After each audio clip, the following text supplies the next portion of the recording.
In 1975, a version of Peter Benchley's novel Jaws hit the big screen and the world went Jaws crazy. My guest tonight, Jim Beller, is one of the greatest Jaws collectors and fans on planet Earth, and he is the co-creator of a book called Memories from Martha's Vineyard, chronicling the filming of Jaws. How's it going, Jim?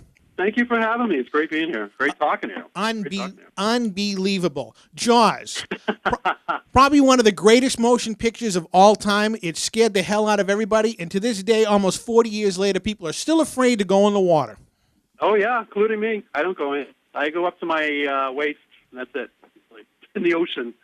I go in pools. You have no idea what's in that Leviathan called the ocean. Exactly. So, Jaws, give us the 411. How did you become such a big fan?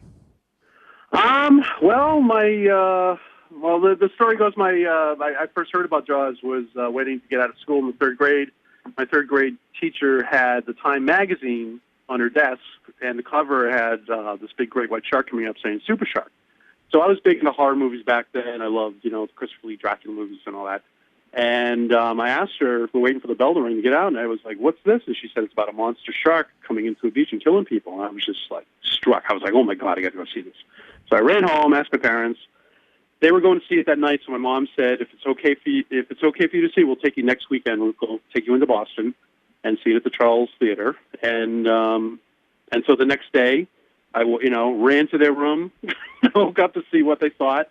And if it was okay, and they said, yeah, it's fine for me to see it next week. So the following weekend, my mom took me and a bunch of my friends to Boston, and it's the first time I've ever seen a long line waiting for a movie. It was like an event. It was amazing. So anyway, after that, just started, I wanted to know everything about this movie. So I started, I got the Time magazine, and shortly after, Carl Gottlieb's Jaws Law came out, and magazines, and then I went toys and all this stuff. So I started collecting Jaws stuff because it was kind of like bringing the movie home with you, because I couldn't see it. I was 9 years old when it came out, so I couldn't see it all the time. So it was like, I have friends who I talk to now, fans around the world, that said they were old enough to see it like 10 times that summer or something like that. I actually saw it 6. I bugged my parents so many times to go. 6 times? Unbelievable. Well, it played for a year also. It did, around our area. It did. It left the Charles, but it did go to other theaters. So at that time, it was really in the movie theaters for almost a year. So I would see it. I saw it 6 times. I remember that. So anyway, I just started with that. Just started collecting, and now I have the world's largest Jaws memorabilia collection in the world. Unbelievable. Are you in the Guinness Book of World Records? I'm sorry. No, not yet. I'm in the works of talking to them and all that. So. Well, hopefully. And I was a little too young when Jaws came out to actually experience Jaws-a-mania. I mean, I was 4 years old, and in fact, it was the very first movie I ever saw in the movie theater. My cousins had to sneak me in to actually see the movie. And I've been obsessed ever since. But I was not old enough to, go out and collect all the merchandise. How much merchandise was actually put out when the movie came out? Oh, so much. I mean, they had everything you could think of. They really did. The only thing they didn't have, which I to this day can't believe, was Lunchbox. They never had a Lunchbox, even for Jaws 2, which was more geared towards kids. They had a lot of more kids stuff for Jaws 2. But, oh, my God, T-shirts, posters, puzzles. God, it was everywhere. Jewelry, shorts, beach towels, sheets, blankets. It was like Star Wars. It was, before Star Wars, Jaws, and also Planet of the Apes also did it big too. Right. But Jaws, oh my God, it was great. And for me as a kid, every time I tried to go to a store to see something new, I was all excited and asked my mom to buy it. Model kits. I remember getting a few of the model kits. The very first item of Jaws memorabilia that I remember was that game where you had to go in and fish out the stuff before the Jaws collapsed. Oh yeah, everyone had that game when we were kids. That year, all kids had that game. It was a huge hit. And the only thing I didn't like about it was trying to put the elastics on it. Oh, I know. Snap. But unbelievable. How many pieces are in your actual collection? I haven't counted. I'm actually in the works of putting them all in order. If you go to my website, jawscollector.com, you can see everything. But it's kind of 2 years old. The latest update I did was over 2 years ago.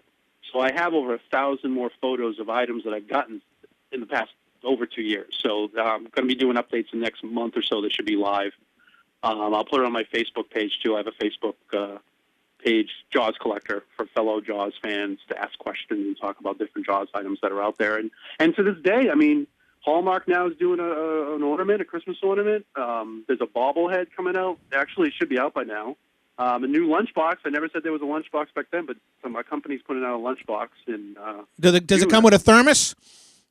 I don't think that comes with a thermos. There was one back in, I believe, God, what was it, 2000?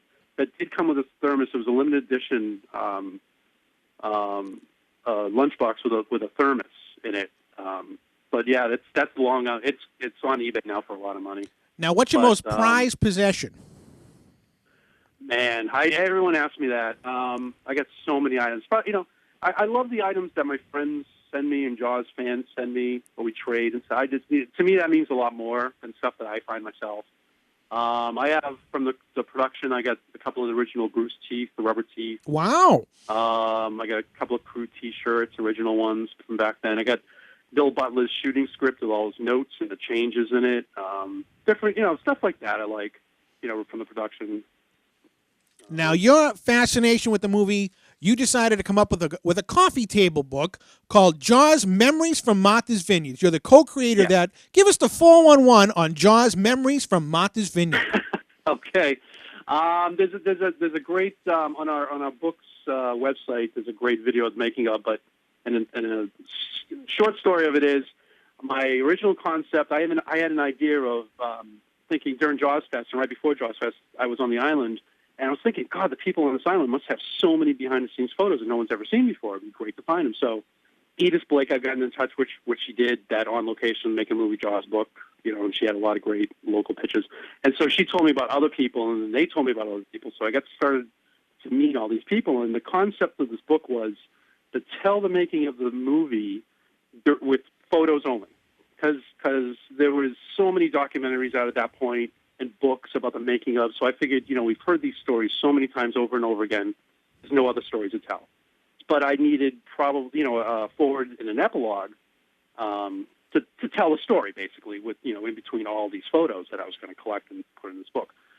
So I was looking for a writer, and Kristen Henshaw, who is Ben Gardner's daughter, introduced me to this guy, Matt Taylor. He was just out of college and a writer and a filmmaker. And he was, a fan of the movie, not as big as myself and, you, but he was a fan of the movie. And we talked on the phone, and he was interested. He was a great guy. And so I was like, fine, you got it. So he told me to wait a little bit because he was working on a project. And I was like, fine, I'm still looking for photos, so take your time. And then, when you're ready, let me know. So, I don't know, I'm guessing, it was a year maybe later, if that. He said to me, Jim, I've been thinking about this for a while now, and I know a lot of people on this island that were in the movie, and the cast and the crew, who have great stories that no one's ever heard before. And I was like, really? And he was like, yeah. And I was like, we should do another making of book with all these, just the stories from the Islanders. And I was like, that's fantastic. Let's do it. So he did. So I he's an author. I'm not a writer. So he went out and I worked on it for 6 years. He was 4.5. He really nonstop. He did an amazing job putting this book together. Not only did he interview and write, he designed the book, which I had nothing to do with. He wouldn't even show me pictures or photos of pages of the book. Once in a while, I go on the island just to see him and get more photos from somebody else. And I stop by and say hi, and he sneak peek me a page or two, and that's it. And I finally got to see it when they, him and Carrie, our manager, they printed out the first 5 chapters. He was still working on the last chapter, the 6th chapter, but he showed me the first 5, and I just was blown away. I could not believe what he found and what he did. And I couldn't wait for Jaws fans to see this. I saw this about a year and a half before it even came out, and I was just like, I had to keep my mouth shut about all this stuff, and it was driving me crazy. Well, I can imagine. I couldn't wait for people to see it. There's over 1,000 photos in the book, too, and it's in chronological order. Matt found it was easy finding what day they shot what with newspaper articles and interviewing people and finding, pay stubs and all that. But when they got out at sea, they were he couldn't find any info what day they shot what. So he started talking to Carl Gottlieb, helped us out a great deal. He was really nice and generous to do this. He worked on it with Matt for a little bit. Matt was busy, like I said, working on the last chapter, so he didn't have much time. So he asked me to, get on the phone with Carl and find out. Matt sent me a list of all the days he needed, what scenes they shot, and what he needed to know. So Carl was great. He's got this great book that I'm dying to see someday. It's a continuity book that I guess a few people on the set had. So he has all this information about what day they shot, what time, time of day, when it happened. And for those listening out there, Carl Gottlieb was pretty much Spielberg's right-hand man on the production of Jaws. Oh, yeah. Well, there's a few right-hand men with him. I mean, Joe Alves was great, Bob Matty. But Carl was the screenwriter. They lived in the cabin together on the island. They lived in the same house. There's a few of them that lived together in the same And he had a cameo as the newspaper reporter in Jaws. Yes. Yeah, which he did a great job. But yeah, Carl's a great guy, and he was very nice to do this. So actually, that's when that copy that they showed me that I got, they also made a copy for Spielberg. And, they really wanted to get him to do the forward and hoping that he would do it, because he never did this before for anyone that he didn't know. Usually he writes forwards for books with friends, who have written the book. He's done that in the past. But this is the first time where, he didn't know us. He didn't know what we had. So once we sent it to him, I heard from Carrie that he was just blown away. He couldn't believe what we found. And he was just all excited. He agreed to write the forward. He was so kind and generous to do that, which just blew us away. You can't get any better than that than having Steven Spielberg forward your book. Yeah, I know. It was amazing. It was just amazing that he did it. And again, Matt, he did an amazing job and writing it, because it's basically it's done through interviews. So when you're reading the book, Matt will start the chapter off telling you information, what's going on, and then he would step away and let the people he interviewed tell the story. So it's such an easy read. It's told all through interviews, basically. So it's like you were there. It's like you were there on the island that summer and fall, that spring, summer, and fall from Martha's Vineyard. Yeah, how many shooting days did they actually go? God, I forget. Well, it was from May to they left in September, late September. I know that. But they were only supposed to be there, I think, for 3 months, and God, they were there forever. It seemed like everyone just wanted to get off the island. I can imagine they went stir crazy. It's being on that island for that long, waiting for the shark to work. Yep. And they actually got the shark working. That's another thing we found out. They got the shark working sort of quick, but what took so long was because there were different levers that different guys, crew members, had to pull. Like one had the mouth, one had the head, one had the eyes, they all had to work in sync. And so it took a long time for them to get the motion of the shark coming up out of the water a right way without looking dumb. So that's what took a long time, actually. But of course, the story does go, and it's true.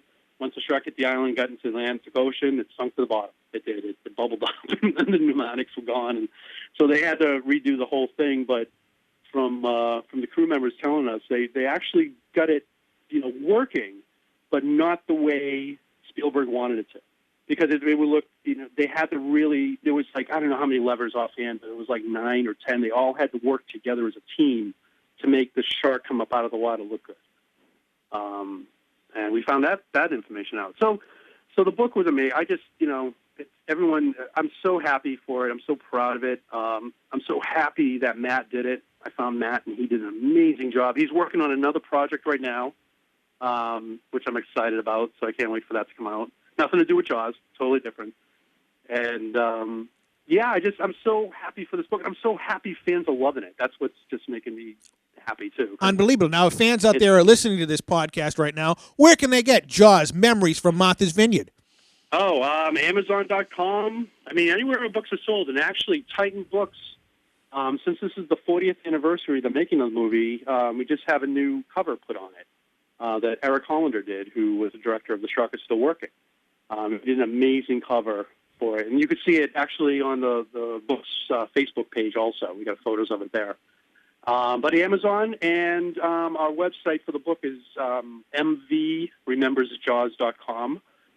You can see a promotional video there and some pages of the book, and people like feedback from people like Greg Nicotero and different, people who love the book, who couldn't believe it. And yeah, you got to get a copy.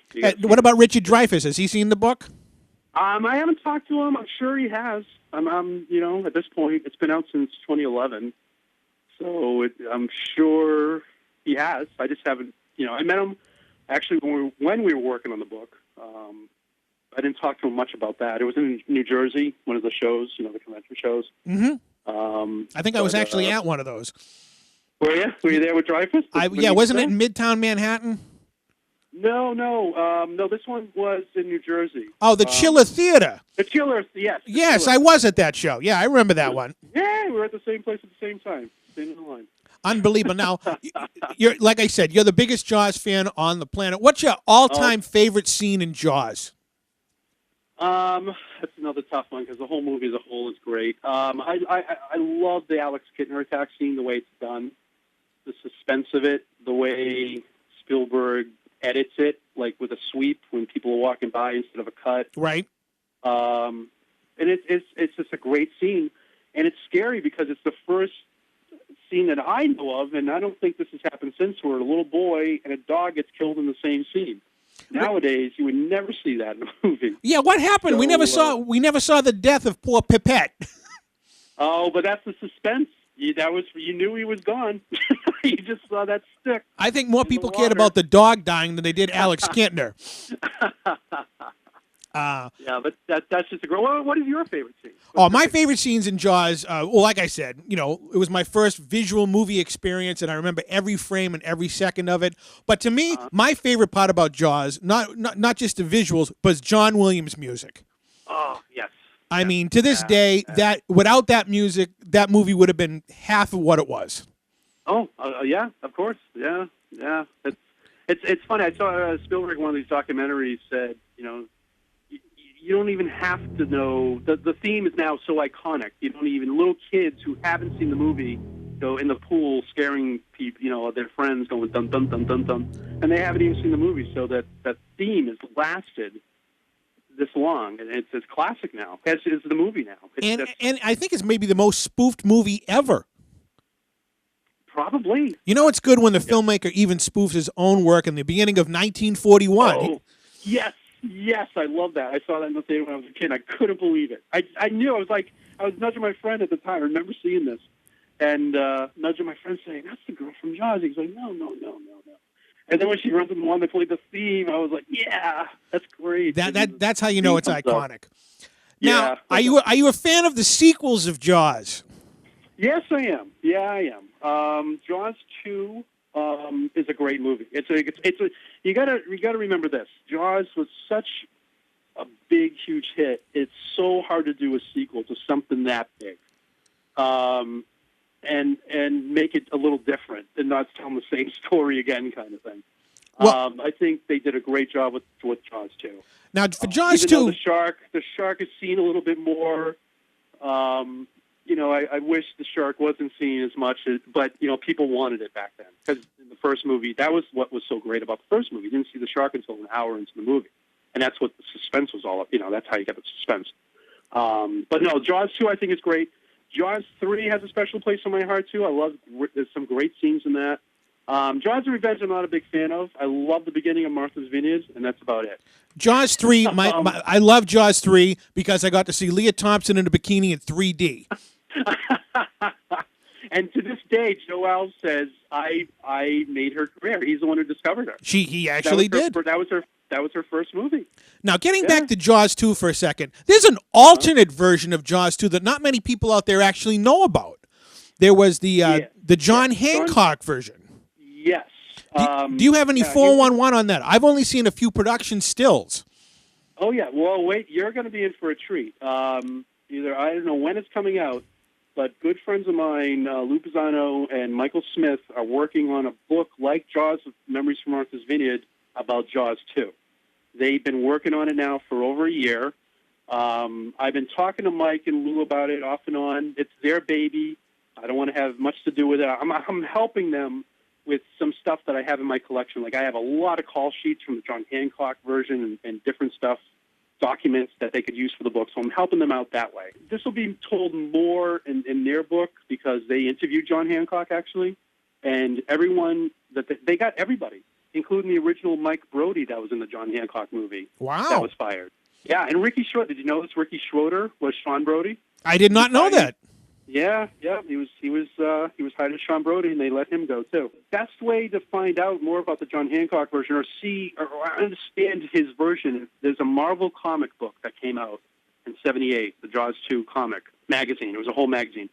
That is basically the Jaws 2 version, the John Hancock version of Jaws 2. Also, the novel. If you read the novel, that's basically the John Hancock version. It's much darker.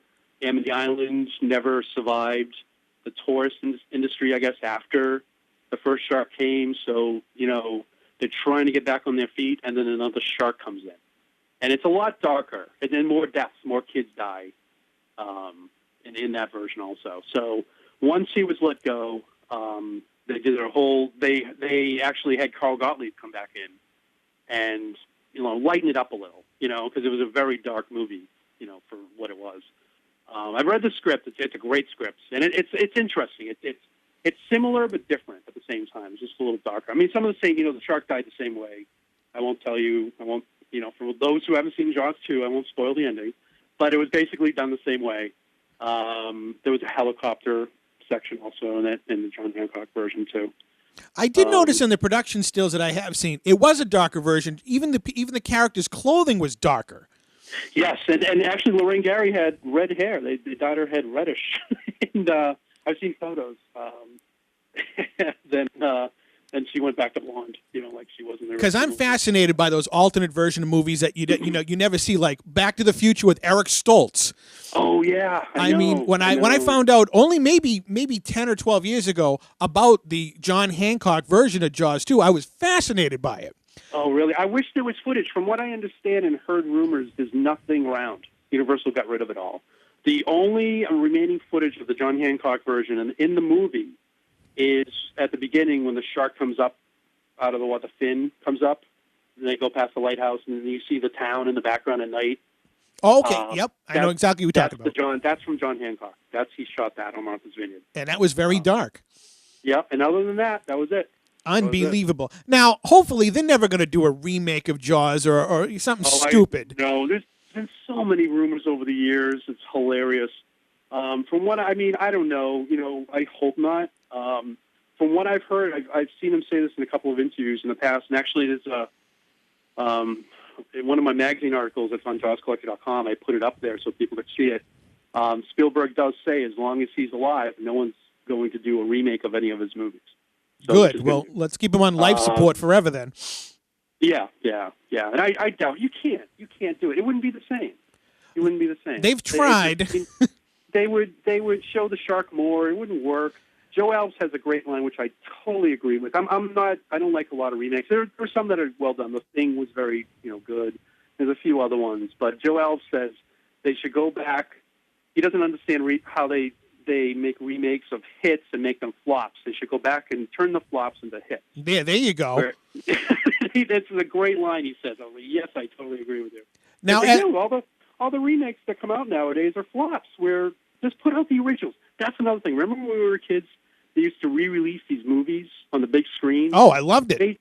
They should do that now. They should do it still.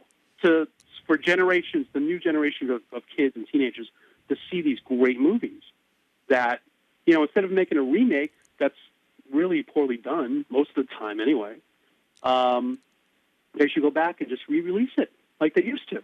I don't know. It would be great. And for people like us who remember seeing it on the big screen, it would be great. Like seeing Jaws on the big screen again would be fantastic. It would be for like unbelievable. A limited run of a week or two, Now, that'd be great. Here's a question. Now, George Lucas went back and altered his classic Star Wars about 8 trillion times. Oh, yeah. Now, they've altered Jaws a little bit on DVD releases with some of the sound effects. Now, as a purist, were you distracted by that? Because I was. Yes. When the DVD came out, they what was it, 2000? It came out. They, for some reason, they redid the surround sound and added sound to it. Where this won an Academy Award for Best Sound. So you screwed around with this whole thing, which is a classic. But now in the Blu-ray, do you have the Blu-ray? I hope. Of course, I do. Okay, you can now hear. Even the DVD, the second release of the DVD, when it came out again, had both versions, the original mono soundtrack and the surround. But what they did is interesting. If you listen to the surround soundtrack on the Blu-ray, they went back to some of the stuff they changed, and they changed it back. But some of the other stuff that they changed is still there. But the mono is there. I always watch the mono. Absolutely. Because when those changes came in, I was frustrated. I was ready to break the DVD in half. Oh, the whale sound bugged the hell out of me, and the ping at the end when the tank explodes. Right. I was like, what? It's just ridiculous. It was almost as bad. I mean, for me, when Luke Skywalker fell in The Empire Strikes Back, and they added a yell. I mean, you don't tamper with this stuff. Right. I mean, it worked. Well, that's what they did with the. I'm sorry. That's what they did with the Blu-ray. They went back with the surround sound. They changed that ping back to the original explosion with the surround sound, and I believe the whale also has changed back. But there's other things like when Quint stands up after the town hall meeting, there's a scrape of his chair in the original mono, and you don't hear it in the surround sound. There's like little things like that you and I have seen this movie so many times. Right. You know it, detail of it, kind of thing. You could visualize it even with your eyes closed by the sounds. Right, exactly. Well, let me ask you this. Do you remember when it was first aired on ABC back in 1979? Vaguely. With the additional scenes put in? Oh, yes, Quint playing when that kid was playing the musical instrument and all that other stuff. Yeah. Well, back then, the VHSs did come out at that point, but they were really expensive. So what I did, and I talked to a few other friends who did this also, which was so cool to hear, we audio taped it. We put the cassette recorder, right, TV screen, and just recorded it. So I would listen to this over and over and over and again. So I would know the sounds. So when that, like you said, when that DVD came out, I was like, what? This is wrong. Are they ever going to incorporate those deleted scenes back into like an extended cut? I don't know. I don't think they need to be honest with you. It's like Lucas. It's like, don't screw around with it. It's not broken, don't fix it. Right. It's great to see. I'm glad they're out there to see, but I really don't think they need to be in. It ruins the pace of the movie, too. Now, that's just my personal opinion. I know other people love that version, but to me, it's great. I think it's more, Quint has more of an entrance in that town hall scene, right, than the music shop scene. It's great to see that scene, but not in the movie. It just, his entrance in the movie is classic, with that screeching of the chalkboard with the nails. Now, we are approaching the 40th anniversary of the release of the film next year in 2015. Have you heard any rumblings about any big events going on to commemorate the anniversary? Nope. No, not on Martha's Vineyard. No. They're done with Jaws Fest, I believe. It just takes too much time and a lot of money to do. So from what I've heard, the last one is going to be the last one. Really? They'll wait till the 50th. I mean, don't get me wrong. There are fans that go every year. I'm not going to be able to go this year, but I know in June, first weekend in June, is a number of Jaws fans going to the Vineyard. And next year, I'm definitely going. Then there's a number of us from around the world who come. I know I have friends from the UK that come in Ireland every year, and it's amazing. They take this trek. But definitely come. You've got to come. Oh, I will definitely be there. I'm going to be down there. I can't wait to go to this thing. Like I said, I haven't been to Martha's Vineyard since the week Elvis died. Yeah. I'll show you all the locations. I'll bring you around. Fantastic. You'll love it. A lot of it's not changed. So a couple of things have changed, like the Brody House and the bridge and the 4th of July scene. But other than that, and Quinn Shack is gone, but the lot is still there. Menemsha looks exactly the same. It is beautiful. I mean, Edgartown with the white picket fences looks exactly the same. The car ferry is still there. You definitely got to go. I'll show you around. Okay. Now, if we go by the lore of Back to the Future Part 2, we have 15 sequels that have to come up before next year. Well, let's get cracking. Let's get cracking on that. So once again, I'm talking to my good friend, Jimmy Jaws, as he's referred to. Oh, please. Jim Beller. He's the co-creator of Jaws, Memories from Martha's Vineyard. You can get all the information on his website, jawscollector.com. Unbelievable. Jim, I can't wait for next year. We'll go down. We're going to see all the sites on Martha's Vineyard. And hopefully, on my bucket list is to actually touch a great white shark. Oh, me too. Me too. That's what I want to do today before I die. There we go. Go into a cage and see a great white. Unbelievable. All right, Jim. Thank you so much. Thank you so much. It was so great talking. I love talking to fellow Jaws fans. That was great. Thank you so much.